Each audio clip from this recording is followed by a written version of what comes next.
Hello everyone, my self नवीन कुमार। और अभी एक क्या हुई थी कि यूएस फेडरल रिजर्व के जो चेयरमैन हैं उन्होंने सामने आके स्टेटमेंट दिया है। और वो स्टेटमेंट जो है उनकी जो कॉन्फ्रेंस मीटिंग हुई थी जो कि व्योमिंग केंद्र में हुई थी, यूएस की जो फेड्स की एनुअल इकोनॉमिक कॉन्फ्रेंस की मीटिंग होती है उसके बारे में, उसके बाद में। तो वहाँ पे जो जेरोम पावेल जो कि चेयरमैन है यूएस फेडरल रिजर्व के, तो उन्होंने कहा है कि हमें जो जो जो करना था वो होता हुआ दिख रहा है। इन्फ्लेशन को नीचे लेके आना था वो नीचे आता हुआ दिख रहा है, हमारे टारगेट के आसपास में दिख रहा है।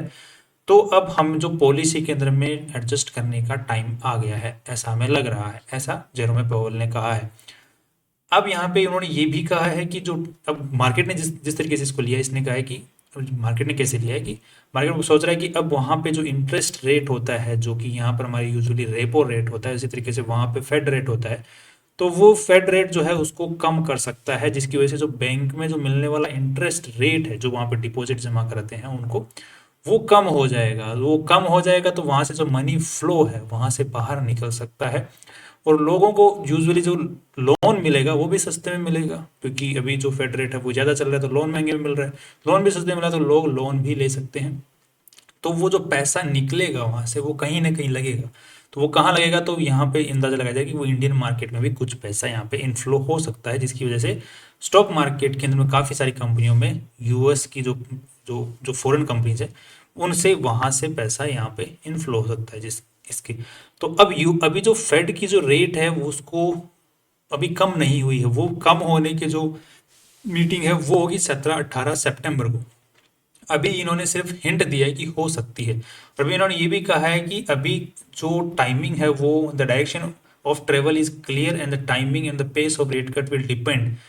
द रेट कट है वो डिपेंड करेगी जो कि इनकमिंग डेटा है, जो कि अभी और डेटा आने वाला है उसके ऊपर में, और उसके बाद में जो आउटलुक रहेगा उसके बाद में उसके बेसिस के ऊपर में रेट कट रहेगा। सो अभी इन्होंने सिर्फ हिंट दिया है कि कर सकते हैं, किया नहीं है। और साथ में ये भी कहा कि इनकमिंग डेटा पे डिपेंड करेगा। राइट, तो अभी पूरी खुशी की माहौल नहीं है, क्योंकि ये एक पॉजिटिव न्यूज़ है कहीं ना कहीं पर। बट पहले भी ऐसा हो चुका है कि जो मार्केट ने जो जेरोमे पावेल हैं, इनको जो स्टेटमेंट्स हैं उनको गलत तरीके से लिया है, ऑलरेडी भाग चुके थे। बाद में उनका जो स्टेटमेंट आया जो एक्चुअल रेट कट उन्होंने किया ही नहीं। तो पहले भी ऐसी गलतियां मार्केट कर चुका है, अभी भी हो सकती है। सो अभी जो 17-18 अक्टूबर को जो सितंबर को जो मीटिंग होनी है उसमें एक्चुअली फेड कट होती है कि नहीं होती है उसका रियलिटी में पता चलेगा। अब जो मंडे कल जो मार्केट खुलने वाला है, तो इस चीज़ का पॉजिटिव असर देखने को मिल सकता है मार्केट के अंदर में, क्योंकि यूएस का जो मार्केट है वो भी थोड़ा बहुत ऊपर ही गया था उसके बाद में। और अभी जो गिफ्ट निफ्टी है वो भी ऊपर है। तो थोड़ा बहुत इसका भी असर इंडिया में भी देखने को मिल सकता है।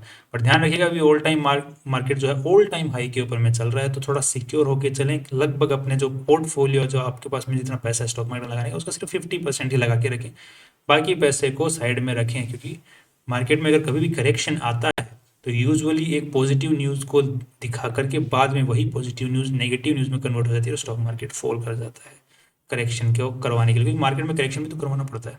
तो पहले पॉजिटिव तो सेल करवाना पड़ता है बड़े बड़े लोगों को, तो पहले पॉजिटिव न्यूज़ बाद में नेगेटिव न्यूज़ लाओ ताकि मार्केट नीचे आए, और फिर नीचे फिर वापस पॉजिटिव न्यूज़ लाओ कि वो मार्केट उन्होंने बाइंग कर लेते हैं सबके सब बड़े बड़े लोग, और फिर पॉजिटिव न्यूज़ लेके आओ मार्केट में तो उसको ऊपर ले जाओ वापस।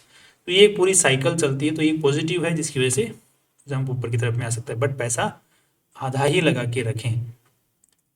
That's all. कल फिर मिलते हैं इंपॉर्टेंट वीडियो के साथ में। सी यू टुमारो।